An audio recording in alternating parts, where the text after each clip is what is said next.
산악전의 대가라고 불리던, 피부가 아니라 가죽 같은데 연봉도 일단 높은 편이고 핏줄 같잖아요. 이 사람들도 완전히 전투 부족인데 굉장히 거칠어요. 고쿠리 들고 막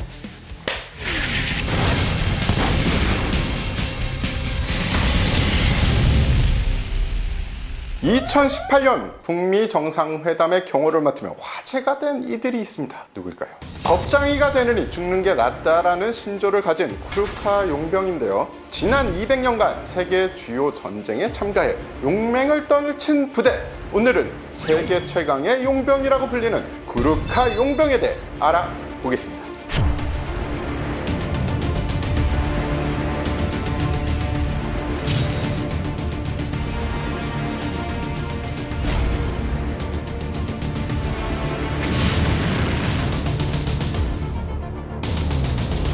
용병이라는 단어부터 조금 정리해 주시면 좋겠습니다.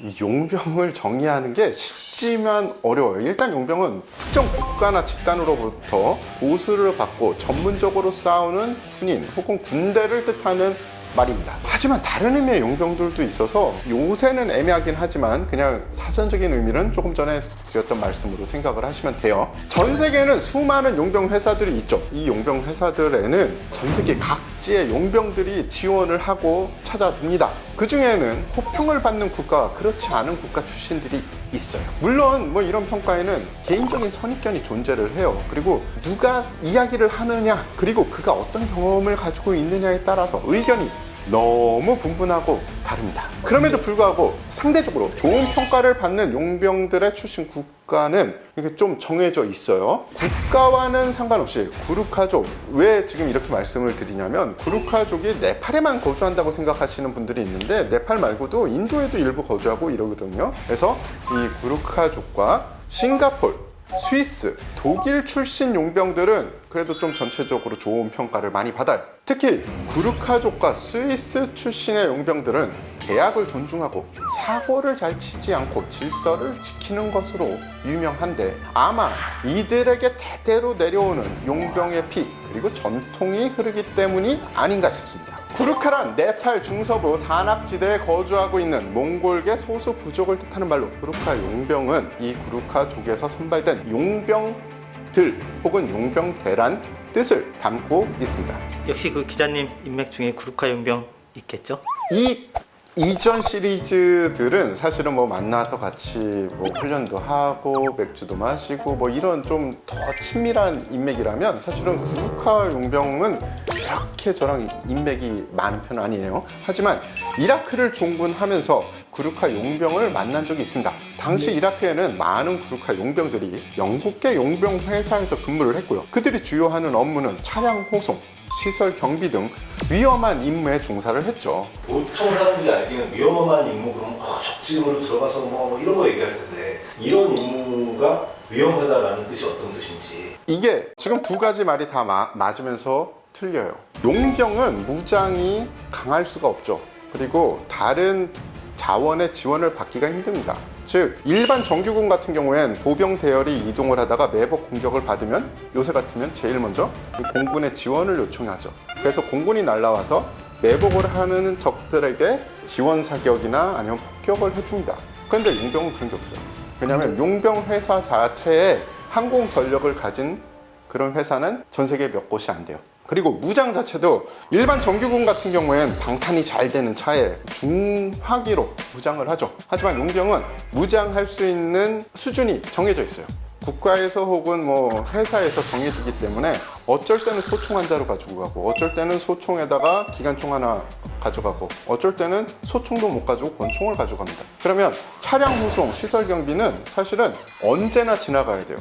그렇죠? 보급품은 언제나 가야 되죠. 핏줄 같잖아요. 그러면 언제 지나가고 언제쯤 지나갈지 적은 다 알고 있습니다. 반면에 정찰이나 은밀 기습 같은 경우엔 적이 언제 이 사람들이 올지 몰라요. 그럼 뭐가 더 위험하겠습니까? 물론 우리 생각에는 영화를 보면은 은밀 정찰 혹은 기습이 위험할 것 같잖아요. 근데 이면에는 이런 프로앤콘이 있는 거죠. 장단점이라고 하긴 그런데 어떤 게 더 위험하다? 그때와 그 시에 따라 달라요. 다른 특수부대원들하고의 차이점? 저도 구루카 용병을 처음 만났을 때 좀 선입견이 있었어요. 왜냐면 뭐 산악 부족이고 뭐 사진에 보면 잘 웃는 사진이 별로 없잖아요. 막 딱 고쿠리 들고 막 이러고 있고 또 아 딱딱하겠구나, 이 사람들 딱딱하겠구나. 그런데 너무 친절한 거예요. 얼굴은 고산지대에서 태양을 그냥 우리 흔히 그런 얘기하죠. 세월을 직방으로 맞았다고, 뭐 그런 것처럼 피부가 태양을 직방으로 맞아서 굉장히 거칠어요. 피부가 아니라 가죽 같은데 뭐 웃으면서 대답도 잘해주고 또 영어도 잘하더라고요. 그 이유가 앞으로 계속 설명하겠지만 구루카족으로 태어나서 입신양명을 하려면 이 용병이 돼야 되는데, 그러려면 첫 번째가 영어가 돼야 되는 거죠. 이야기하고 이제 있을 때 많이 선입견이 깨졌어요. 구루카는 200여 년 전부터 백병전의 1인자라고 불리며 1차, 2차 세계대전을 비롯해 각종 현대 국지전에서도 선봉에 서고 있는 세계적으로 명성이 높은 용병 부대입니다. 히말라야 산맥 등의 고산지대 출신인 이들은 심폐 기능과 지구력, 인내력이 뛰어나다는 평가를 받고 있는데요. 평균 신장이 160cm 내외로 작지만 한 사람이 여러 명과 맞붙어도 제압을 할 수 있을 만큼 백병전에 강하다고 합니다. 또한 야간 시력과 청각이 발달을 해서 사격술에도 능한 것으로 알려져 있습니다. 정말 사격을 잘합니까? 소총 연대에 가가지고 뭐 사격하는 걸 보고 이런 적이 없어요. 그래서 그 사람들이 정말 사격을 잘하는지 실제로 본 적이 없지만, 일단은 사격을 잘하려면 호흡 유지를 잘하고 신체가 건강하고 시력이 좋고 평정심을 유지하는 사람들이 대부분 사격을 잘합니다. 그런데 구루카 용병은 고산 지역에서 활동을 하기 때문에 일단 심폐력이 뛰어나죠. 그러니까 호흡을 잘 컨트롤할 수 있다는 거예요. 그리고 시력이 좋은 사람들이 많기 때문에 표적을 빨리 찾고 확인이 가능할 겁니다. 그래서 1차적으로 사격을 잘 할 수 있는 사람의 조건에 합당하기 때문에 구루카인들은 사격을 잘한다라는 그런 선입견이 생기지 않았을까라고 생각을 하고요. 또 구루카인들은 용병이 되기 위해 치열한 평가를 거치기 때문에 구루카인들 중에서도 특별히 사격도 잘하고 특별히 잘 뛰는 사람들이 구루카 용병으로 들어가겠죠. 그렇기 때문에 아마 구루카 용병은 사격을 잘한다, 이런 선입견이 점층되지 않았을까. 구루카 용병 역사부터 한번. 이들이 유명해진 것은 과거 1814년부터 1816년까지 전개됐던 영국의 네팔 침공 당시 영국군과 치열한 교전을 벌였을 때부터였습니다. 당시 최신의 무기를 믿고 진격을 했던 영국군은 쿠쿨이라고 불리는 단검 하나를 들고 영국군 부대를 전멸시키는 구루카 전사들을 보고 우와, 이런 전사들이 있었어 하고 감명을 받게 됐고요. 이때부터 이들을 대거 용병으로 채용하게 됩니다. 이후 영국의 식민지 쟁탈전의 최선봉에는 구루카 용병대가 앞장을 서게 됐죠. 인도 세포이 항쟁이 벌어졌을 때 토벌 부대로 구루카 용병이 앞장을 섰고 1878년 아프가니스탄 침공전에는 역시 산악전의 대가라고 불리던 아프간 일대 파슈툰 용병 부대를 무찌르고 아프간의 수도인 카불에 이들이 입성을 하기도 했습니다. 아유, 파슈툰 이 사람들도 완전히 전투부족입니다. 제가 아프가니스탄에 종군 갔을 때 그들도 이렇게 사람 보고 싸움을 하더라고요. 쉽게 얘기해서 어느 지역 사람들은 거칠어 이런 거 있잖아요. 그 아프간에서 제일 대표적으로 거친 친구들이 바로 파슈툰 족입니다. 예, 사족이에요. 뿐만 아니라 제1차, 2차 세계대전 등 수많은 전쟁터에서 큰 활약을 펼치며 용맹함을 떨쳤고요. 지금도 3,500여 명의 전사들이 이라크, 아프가니스탄 등에서 영국군의 이름으로 특수 임무 혹은 본연의 임무를 띠고 활동을 하고 있습니다. 싱가포르 외에 인도, 브루나이 등도 이들을 고용하고 있죠. 구루카 용병의 모집은 어떻게 합니까? 영국군은 한 해에 약 200명에서 300명 정도의 구루카 용병들을 선발을 합니다. 구루카 용병들은 17세 이상, 22세 미만의 고등학교 졸업 이상의 학력자만 지원이 가능하고 키 158cm 이상, 몸무게 50kg 이상이어야 합니다. 그들의 체격은 작고 왜소하지만 이러한 신체 조건은 험준한 산세를 헤쳐나가는데 아주 유리한 조건이라고 합니다. 유리한 체력 조건을 갖춘 만큼 똑똑한 테스트들이 진행이 되는데요. 가장 유명한 테스트는 도크 테스트입니다. 도크라는 용기에 모래나 돌 25kg을 넣어서 짊어지고 산악지대를 뛰어서 그것도 5km를 1시간 내에 뛰어서 주파를 해야 됩니다. 그리고 영어, 수학 등 필기 테스트들도 진행이 된다고 합니다.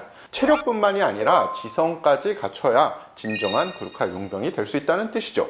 이 구르카 용병의 경쟁률은 매년 500대 1로 이 합격 시험을 위해 사설 학원까지 등장할 만큼 아주 치열한 입시 경쟁을 보이고 있다고 합니다. 그리고 구르카 용병 선발의 핫 이슈, 2020년부터 사상 처음으로 여성 대원까지 모집을 시작했습니다. 남성과 같은 선발 과정을 거친다고 하는데요.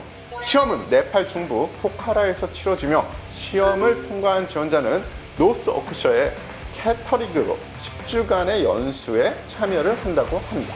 매년 응시자는 15,000명에서 2만 명 정도로 환산이 되고 있어요. 그 정도가 참여를 하는데, 그러면 왜 이렇게 지원자가 많느냐, 그리고 왜 다른 나라의 용병으로 그렇게 가고 싶어 하느냐, 그 이유가 지금 네팔은 1인당 국민소득이 $400 남짓입니다. 근데 이 영국군이 되면 연봉도 일단 높은 편이고 연금이 보장되고, 그리고 뭐 때에 따라서는 영국의 시민권도 나올 수가 있거든요. 그렇기 때문에 이 구르카 용병이 되는 거는 어떻게 보면은 가문의 영광이 될 수가 있어요. 그래서 이 험난한 과정, 이런 거를 그냥 마다하지 않고 용병이 되기 위해서 노력을 하는 거죠. 내가 용병이 돼야지, 바로 주문해 주세요. 병사들의 목이나 귀를 베어가는 공포의 존재로 저 구르카다, 머리에서 아래로 위로 내려치는 슥싹슥싹 만들기도 한대요. 바로 쿠크입니다.